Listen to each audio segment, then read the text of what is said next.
23 বছর পর অস্ট্রেলিয়ার মাটিতে লজ্জার হার, টাইগারদের কাছে মাথা নত করলো অস্ট্রেলিয়ান প্লেয়াররা। 23 বছর পর অস্ট্রেলিয়ার মাটিতে ফিরিয়েছে বাংলাদেশ, কিন্তু এবার আর কোনো স্বপ্ন নয়, সরাসরি ইতিহাস। ক্যাঙ্গারুদের ঘরের মাঠে অস্ট্রেলিয়াকেই 9 উইকেটে হারিয়ে দিল টাইগাররা। আর এই হার যে অস্ট্রেলিয়ার জন্য কতটা বড় ধাক্কা, ম্যাচ শেষে অধিনায়ক প্যাট কামিন্সের স্বীকারোক্তি তার প্রমাণ। বাংলাদেশ তাদের সব বিভাগেই ছাড়িয়ে গেছে। শুরুটা হয়েছিল বাংলাদেশের জন্য ভয়াবহ প্রস্তুতির ম্যাচ দিয়ে। মাত্র 54 রানে অল আউট হয়ে সমালোচনার মুখে পড়েছিল টাইগাররা। তখন হয়তো অনেকেই ভেবেছিল অস্ট্রেলিয়ার বিপক্ষে টেস্ট ম্যাচের গল্পটা আরও কঠিন, কিন্তু ডারউইনের মাঠে নামতেই বদলে গেল পুরো চিত্র।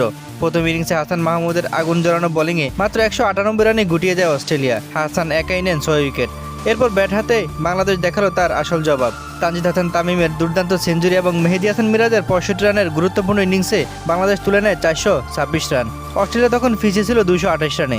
দ্বিতীয় ইনিংসে ক্যামেরন গ্রিনের দুর্দান্ত 104 রানের সেঞ্চুরি অস্ট্রেলিয়াকে কিছুটা লড়াইতে ফেরায়, কিন্তু মেহেদী হাসান মিরাজের ঘূর্ণিতে আবারও ধসে পড়ে অজি ব্যাটিং। শেষ পর্যন্ত 284 রানে অল আউট হয়ে যায় অস্ট্রেলিয়া। বাংলাদেশের সামনে লক্ষ্য দ্বারা মাত্র 57 রান, আর সেই 57 রান মাত্র 1 উইকেট হারিয়ে জয় তুলে নেয় বাংলাদেশ। মোমিনুল হকের ব্যাট থেকে আসা জয়সূচক বাউন্ডারি আসতেই ইতিহাসের পাতায় নাম লেখায় টাইগাররা। অস্ট্রেলিয়ার মাটিতে এটাই বাংলাদেশের প্রথম টেস্ট জয়।